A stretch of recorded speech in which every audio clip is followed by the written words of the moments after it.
বিস্তীর্ণ এলাকা জুড়ে হেলে পড়ে আছে জমির পাকা ও আধা পাকা ধান। ঘূর্ণিঝড় মন্থার প্রভাবে মাটির সঙ্গে মিশে গেছে কৃষকের স্বপ্ন।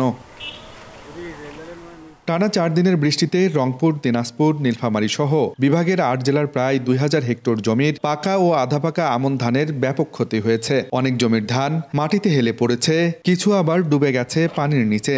এতে দিশেহারা কৃষক। পানি যে পড়ে গেছে ধানগুলো তল তো ভিজি গেলে গাছ বাড়াইবে, তল পচি যাইবে। সবগুলো ধান পড়ে গেছে, তাতে এবার আবার লস। আমরা প্রতিনিয়ত কিন্তু এই ধান চাল এই ক্ষেতের উপরে আমাদের কিন্তু পেটে নির্ভরশীল। এতে মনে করো কিষেন নিলে কিষেন মনে করো দাম দেওয়া একটা কামলা মূল্য 700 টাকা। যে জায়গায় এখন 10 মণ 12 মণ হইলে হয়, এই জায়গায় এখন 7 মণ 6 মণ ধান হবে। এটা এখন আমাদের এখন লস। তবে ক্ষতির পরিমাণ নির্ধারণ করে কৃষকদের প্রণোদনা দেওয়ার আশ্বাস কৃষি বিভাগের। মাঠ পর্যায়ে আমাদের উপসহকারী কৃষক কর্মকর্তা খুবই তৎপর রয়েছে। যেখানে যেখানে এই সমস্যাগুলো হয়েছে সেখানে উপসহকারীরা যাচ্ছে এবং কৃষকদের পরামর্শ দিচ্ছে। আমরা ক্ষতিগ্রস্তের রিপোর্ট সরকারি কৃষি মন্ত্রণালয়ে পাঠাবো।